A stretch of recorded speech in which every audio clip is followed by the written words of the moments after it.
सर्वप्रथम सर्वांना श्री स्वामी समर्थ. स्वामी महाराजांच्या कृपेने तुमच्या सर्व चांगल्या इच्छा पूर्ण होत ही स्वामींचरणी प्रार्थना करते आणि आजच्या व्हिडिओला सुरुवात करते. आश्विन वद्य द्वादशी ही गोवत्स्व द्वादशी किंवा वसुबारस म्हणून प्रसिद्ध आहे. या दिवशी गायीची तिच्या पाडसासह बछड्यासह पूजा केली जाते. अत्यंत शुभ दिवस. दसरा सरला की सगळ्यांना वेध लागतात ते म्हणजे दिवाळीचे. कधी एकदा दिवाळी येते असं सर्वांनाच झालेलं असतं. सर्वात मोठा सण म्हणजे दिवाळी. सर्व सणांची महाराणी दिवाळीला म्हटलं ना तरी काही वावगं ठरणार नाही. तर दिवाळी सुरू होते ती वसुबारसेपासून. लहानपणाची आठवण आपल्या प्रत्येकाच्या मनात साठवलेलीच असते. ती म्हणजे दिनदिन दिवाळी. गाई म्हशी ओवाळी. गाई म्हशी कोणाच्या? लक्ष्मणाच्या. लक्ष्मण कोणाचा? आईबापाचा. दे माई खोबऱ्याची वाटी. वाद्याच्या पाठीत वाघाच्या पाठीत घालीन काठी. प्रत्येक दिवाळीत आपल्या प्रत्येकाचं हे लहानपणीचं एका हातात सुनसुंदरी म्हणजेच फुलं भाज्या घेऊन बोललेलं गाणं म्हणजे बोबड्या स्वरात बोललेलं गाणं आपल्याला नेहमीच आठवतं. दिवाळी आली, पहिला दिवस आला की आपल्याला लहानपणीच्या आठवणी नक्कीच आठवत असतात. हा दिव्यांचा सर्वात मोठा उत्सव हा वसुबारसपासून सुरू होतो व भाऊबीजेच्या दिवसांपर्यंत म्हणजे 5-6 दिवस चालत असतो. यंदा दिवाळी 6 दिवसांची आलेली आहे.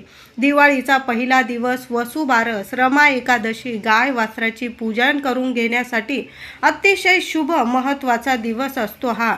हा सण सायंकाळी साजरा करण्याचा हा सण आहे. बारस गोवत्स्व द्वादशी ही सूर्यास्तानंतर साजरी केली जाते. तर रमा एकादशी आणि वसुबारस यावर्षी एकत्र आलेले आहे. 28 ऑक्टोबर सोमवारी वसुबारस, रमा एकादशी एकत्र सण आलेला आहे. तर वसुबारस पूजन कसे करावे पहिल्यांदा आपण ते जाणून घेऊया. अगदी थोडक्यात सांगते. अगदी साधी सोपी पूजा असते. कुणीही करू शकेल अशी पूजा असते. वसुबारस दिवशी संध्याकाळी मातीच्या पंत्या लावून साजरी केली जाते. पहिली पंती म्हणजे दिवाळीची पहिली पंती लागते ती वसुबारसेपासून. म्हणतात ना दिवाळीचा सण सुरू होतो तो वसुबारसेपासून. तर पहिली पंती देवांजवळ, दुसरी पंती तुळशीजवळ, तिसरी पंती गाईच्या गोठ्याजवळ किंवा आपण जिथं गाईची पूजा मांडणार आहोत पाटावर तुम्ही तिसरी पंती तिथं लावली तरीही चालेल. आणि चौथ्या आणि बाकीच्या सर्व पंत्या म्हणजे या 3-4 पंत्या या दिवशी लावणं खूप महत्त्वाचं असतं. आपण जसं लक्ष्मीपूजन, धनत्रयोदशीला जास्तीत जास्त दिवे प्रज्वलित करतो तसं तुम्ही वसुबारसेला 4-5 दिवे लावले तरी पुरेसे होतील. तुम्हाला अगदी जास्त लावायचे असतील लावू शकतात. पण पहिली पंती देवांजवळ, दुसरी तुळशीजवळ, तिसरी पंती गाईच्या गोठ्यात किंवा तुम्ही गाईची वसुबारसेची पूजा कराल तिथं लावायची. चौथ्या पंत्या आपण घराच्या मुख्य दारात लक्ष्मी मातेच्या स्वागतासाठी लावायच्या आहे. अजून तुम्हाला अंगणात वगैरे लावायच्या असेल तर तुम्ही त्या पंत्या लावू शकता. वसुबारसेला संध्याकाळी एक पाट मांडून घ्यायचा. त्यावर लालच कपडा अंथरायचा आहे आणि पाटाच्या अवतीभोवती रांगोळी काढून घ्यायची. पाटावर पहिल्यांदा एक दिवा प्रज्वलित करून घ्यायचा. कारण दिवाळीचा सण आपण साजरा करणार आहोत. दिवा प्रज्वलित केल्याशिवाय कुठलीही पूजा पूर्ण होत नाही. म्हणून पहिला दिवा लावून घ्यायचा. तुमच्याकडं गाय वासराची मूर्ती जी असेल, जी पण म्हणजे तुमच्याकडं पितळाची वगैरे असेल, पंचधातूची, तुम्ही ती ठेवली किंवा इतर मूर्ती असेल तुमच्याकडं ती ठेवली तरीही चालेल. ती पाटावर ठेवायची किंवा पाटावर तांदूळ पसरवून. आता ज्यांच्याकडं मूर्तीच नाही त्यांनी काय मग पूजा नाही करायची का? तर करायची. काय करायचं? पाटावर एखादं ताट घेतलं तुम्ही किंवा पाटावरच लाल कपड्यावर थोडेसे तांदूळ नीट पसरवून ठेवायचे आणि त्या तांदळावर गाय वासराची प्रतिमा आपल्या हाताने बोटांनी तुम्हाला एखादं चित्र बघून घ्या तुम्ही महिलांनो. अगदी साधी सोपी जी प्रतिमा असेल ती बघून आपल्या हाताने तुम्ही रेघाटली तरीही चालेल. ती प्रतिमा काढून घ्यायची आणि असेल तुमच्याकडं मूर्ती तर तुम्ही तीच ठेवा. नसेल तर तांदळावर प्रतिमा काढली तरीही चालेल. आणि नंतर तुम्ही ते तांदूळ तुमच्या डब्यात टाकले किंवा पक्ष्यांना टाकले तरीही चालतात. आता तो तांदळाचं काय करायचं? असं प्रत्येकाला वाटत असेल तर तुम्ही डब्यात टाका किंवा तुम्ही पक्ष्यांना खाऊ घालता। सर्वात आधी विड्याच्या पानावर एक सुपारी मांडून घ्यायची, गणपती बाप्पाची स्थापना करायची। गणपतीला हळदी कुंकू अक्षता फुलं वाहून तुम्हाला पूजा करून घ्यायची आहे। तुमच्याकडे गणपती बाप्पाची मूर्ती असेल तर तिला अभिषेक घालून तुम्ही त्या मूर्तीची सुद्धा या पूजेत स्थापना करू शकता।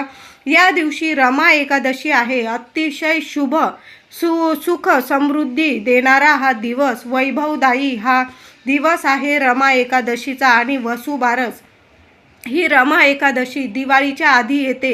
रमा एकादशीला श्रीकृष्णाच्या मूर्तीचे म्हणजे बाळकृष्णाचे पूजन अवश्य करावे। या दिवशी बाळकृष्णाचे पूजन केल्याने घरात सुख समृद्धी धन धान्य लक्ष्मी वाढतच जाते। वर्षभर तुम्हाला कशाची कमी पडणार नाही। हे व्रत पुरुष स्त्रिया कोणीही करू शकतं। म्हणजे आता वसुबारसेची पूजा काही महिलांना काही प्रॉब्लेम असेल, माझ्या पुरुष दादांनी केली, अगदी साधी सोपी पूजा आहे। महिलांनी सांगितलं आणि पुरुष दादांनी केली, काही हरकत नाही। वैवाहिक सुख तुम्हाला मिळेल, सांसारिक सुख शांती, तुमच्या लेकरा बाळांना सुख शांती मिळेल, त्यांची प्रगती होईल। गणपती बाप्पाच्या मूर्तीजवळच आपल्याला बाळकृष्णाच्या मूर्तीची सुद्धा स्थापना करायची आहे। बाळकृष्णाच्या मूर्तीवर आधी पंचामृताने किंवा गाईच्या दुधाने बाळकृष्णाच्या मूर्तीवर अभिषेक करून घ्यायचा, स्वच्छ पुसून घ्यायची। तांदळाची रास करा किंवा विड्याची पानं असतील त्यावर आपल्याला मूर्तींची स्थापना करायची आहे। विड्याची पानं नसतील, लहानशा गणपती बाप्पासाठी सुद्धा तांदळाची रास करा। आणि बाळकृष्णाच्या मूर्तीसाठी सुद्धा तुम्हाला तांदळाची रास करायची आहे। मूर्ती नसेल तुमच्याकडं, मूर्त्या सर्वांकडेच असतात, नसेलच तर पूजा थांबवू नका। तुम्ही 2 सुपाऱ्या मांडल्या, पहिली सुपारी गणपती बाप्पाची, दुसरी सुपारी श्रीकृष्णांची। अशा पद्धतीने सुद्धा तुम्हाला अशी पूजा मांडायची आहे। नंतर तुमच्याकडील गाय वासराची मूर्ती असेल त्या गाय वासराची दूध पाण्याने पाय धुवायचे आहे। तुमच्याकडे पितळाची मूर्ती असेल तर दुधाने अभिषेक करा किंवा पंचामृताने करा, पाण्याने स्वच्छ करा। मूर्ती पुसून पाटावर नीट ठेवायची आहे। तुमच्याकडे मूर्ती जर मातीची वगैरे असेल तर थोडंसं चमचाभर दूध घ्या आणि गोमातेच्या नावाने ते तामणात सोडून दिलं आणि नंतर ते दूध पाणी तुळशीत टाकलं किंवा एखाद्या झाडाला टाकलं तरीही चालेल। या दिवशी एका आईने गाय वासराची पूजा केल्याने नेहमी तिचे आणि तिच्या मुलाबाळांचे रक्षण होते। पाटावरील गणपती, बाळकृष्ण, गाय वासरू त्यांना सर्वांना हळदी कुंकू व्हायचे, अक्षता व्हायचे, लाल पिवळी फुलं व्हायची आहे। गणपती बाप्पाला लाल फूल वाहा, श्रीकृष्णाला पिवळं फूल व्हायचं आहे। त्याचबरोबर गाई मातेच्या पायांची सुद्धा, गाय वासराच्या पायाला सुद्धा हळदी कुंकू अक्षता अर्पण करायचे आहे, फुलं अर्पण करायचे आहे। या दिवशी वसुबारसपासून आपल्या दारात लहान का होईना या दिवशी नक्की रांगोळी काढा। दिवाळीची सुरुवात केली जाते रांगोळी काढून या दिवसापासून। या दिवशी गोडाधोडाचा पाटावर आपल्या वसुबारसेच्या पूजेच्या ठिकाणी आपल्याला गोडाधोडाचा नैवेद्य दाखवायचा आहे। या दिवशी चुकून सुद्धा गहू आणि मूग अजिबात खाऊ नका। तुम्ही या दिवशी गव्हाच्या चपात्या नाही खाल्ल्या तरीही चालेल। या दिवशी बाजरीची भाकरी आणि गवारीच्या शेंगांची भाजी नैवेद्यात अवश्य दाखवायची आहे। महिलांनो, तुम्ही पुरणाचा नैवेद्य दाखवत असाल तर अतिशय उत्तम, पुरणाचा नैवेद्य अवश्य दाखवा। ज्या महिला उपवास करतात त्या याच भाजी भाकरीवर उपवास सोडत असतात, म्हणजे बाजरीची भाकर आणि त्यात गवारीची भाजी, या 2 वस्तूंना, या 2 पदार्थांना या पूजेत खूप महत्त्व आहे। यावरच महिलांनी आपल्या लेकरा बाळांसाठी तुम्ही उपवास करत असाल तर तुम्ही संध्याकाळी पूजा केल्यानंतर बाजरीची भाकरी आणि गवारीच्या शेंगांची भाजी किंवा तुम्ही पुरणाचा नैवेद्य केला, आधी नैवेद्य दाखवून मग तुम्हाला उपवास सोडायचा आहे। उपवास सोडताना ज्यांच्याकडं गुरं गाई वासरं आहे त्या पुरणाचा आधी नैवेद्य दाखवायचा, त्या गाईला आधी नैवेद्य खाऊ घालायचा। आता समजा प्रत्येकाकडंच गाय नाही, मग अशा वेळी काय करायचं, तर जिथं गाय भेटेल ना तिथं त्या गाईला मूठभर चण्याची डाळ आणि चण्याच्या डाळीवर तुम्हाला थोडासा गुळाचा खडा ठेवून तो घास आपल्या हाताने गाईला या दिवशी नक्की चारायचा आहे। कितीही संकट असू दे, तुम्हाला गोमातेच्या या सेवेने नक्कीच सर्व संकटातून मार्ग मिळणार आहे. म्हणून प्रत्येकाने या दिवशी गाईला चणा डाळ, मूठभर चणा डाळ आणि गूळ तुम्ही पुरणाचा नैवेद्य खाऊ घातल्याचे पुण्य फळ तुम्हाला मिळणार आहे. म्हणून वसू बारसेला सकाळ संध्याकाळ रात्री तुम्हाला जेव्हा गाय मिळेल ना, भेटेल ना, तर तिला नमस्कार करा, तिला हा गोडाधोडाचा नैवेद्य खाऊ घाला. हिरवा चारा मिळाला तुम्हाला तर तो विकत घ्या आणि त्या गाईला खाऊ घालायचा आहे. वसू बारसेला आपल्याला या 5 ठिकाणी दूध अर्पण करायचं आहे, म्हणजे गाईचं कच्चं दूध अर्पण करायचं आहे. खूप सुंदर अनुभव येतील. तुमची प्रत्येक इच्छा पूर्ण करणारा हा उपाय आता मी सांगत आहे. अगदी साधा सोपा. 5 चमचे जरी तुम्ही दूध अर्पण केलं ना, तर मी सांगते 100% सर्व समस्या दूर होतील आणि प्रत्येक इच्छा पूर्ण होईल.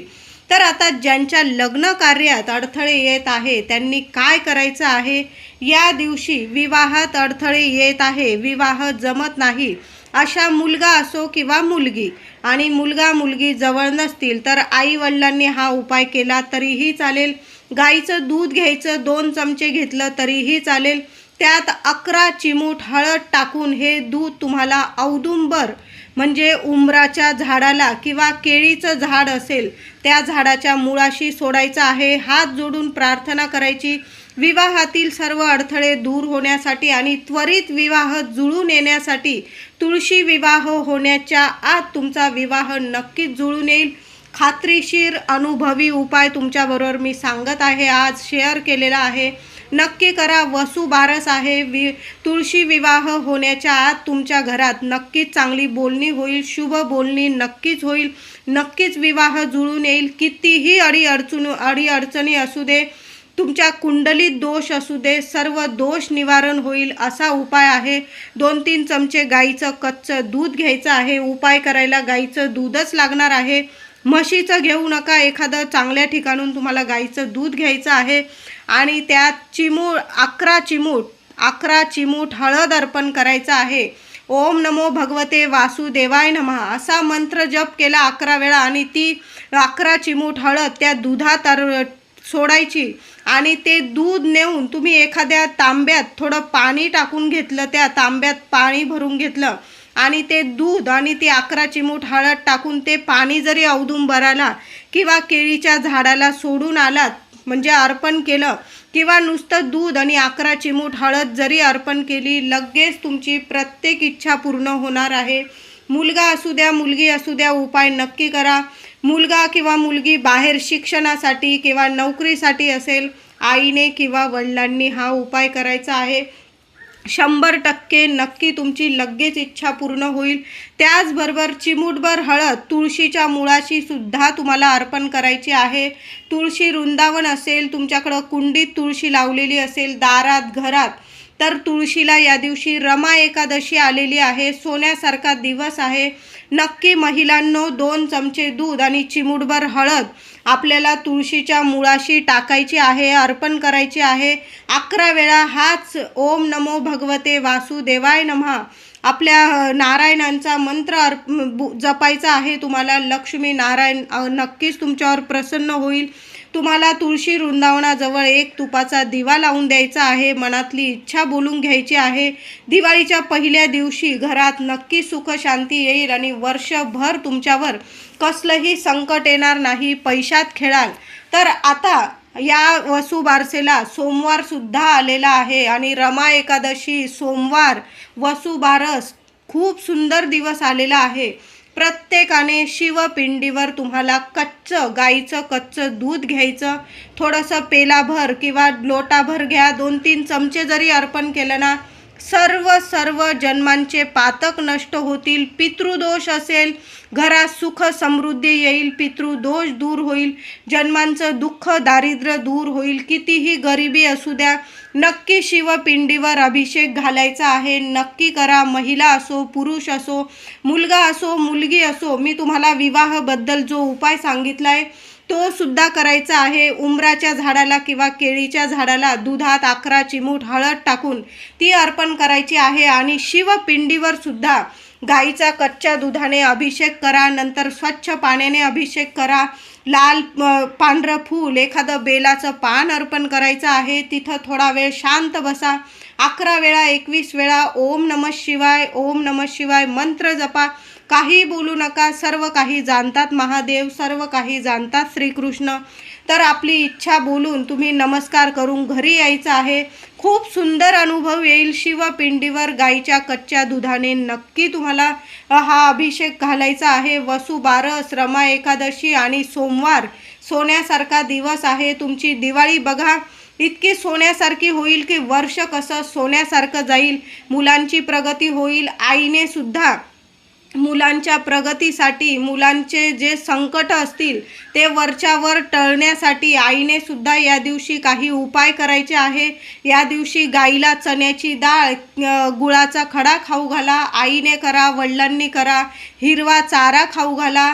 गाय दिसली नमस्कार करा. गाईने पाय वगैरे धुऊ दिले किंवा मी तुम्हाला पूजा सांगितली वसुबारसेची, तुम्ही घरच्या घरी ती पूजा केली तरीही चालेल. आणि शिवपिंडीवर आपल्या लेकरा बाळांच्या सुख शांतीसाठी, त्यांच्या प्रगतीसाठी आईने किंवा वडिलांनी शिवपिंडीवर गाईच्या कच्च्या दुधाने अभिषेक घाला. बेल फूल अर्पण करा. एखादं बेलाचं पान घरी घेऊन या. मुलांनी खाल्लं ते बेलाचं पान प्रसाद स्वरूप तर अतिशय उत्तम. किंवा थोडंसं तीर्थ मंदिरातून नक्की घेऊन या. आणि तुम्ही सर्वांनी जरी ते तीर्थ आपण ग्रहण केलं तरी काहीही हरकत नाही. सर्व संकट असेल, इडापिडा असेल, लगेच एका क्षणात टळून जाईल आणि महादेवांची भरभरून तुमच्यावर कृपा होणार आहे. वसुबारस 28 ऑक्टोबर सोमवारी गाईची शेणीचा थोडासा तुकडा घ्यायचा आहे. तुम्हाला तुपात बुडवून घ्या किंवा 2 चमचे किंवा एखादा चमचा त्या शेणीवर, शेणीचा तुकडा घ्या लहानसा. त्या शेणीवर गाईचं तूप टाकायचं आहे. थोडासा भिजला पाहिजे तो शेणीचा तुकडा आणि त्यावर तुम्हाला कापूर जाळायचा आहे. भीमसेन कापूर असेल तर अतिशय उत्तम, नसेल तर उपाय थांबवू नका महिलांनो. खूप सुंदर उपाय आहे. गाईची शेणी घ्यायची, थोडंसं तूप टाका त्या शेणीवर आणि त्यावर कापूर जाळायचा आहे. जो कापूर असेल देवांसाठी वापरत असाल आरतीला तो जाळा. चांगल्या 4-5 वड्या जाळायच्या आहे. एक करून त्या गाईच्या शेणीवर कापूर जाळा. कान्या कोपऱ्यात, घरात कान्या कोपऱ्यात फिरवून द्या. बघा नावाला सुद्धा नकारात्मकता उरणार नाही. जी काही अलक्ष्मी असेल दिवाळीच्या पहिल्याच दिवशी घराबाहेर जाईल आणि तुमच्या घरात धावत धावत येईल. ती म्हणजे माता लक्ष्मी.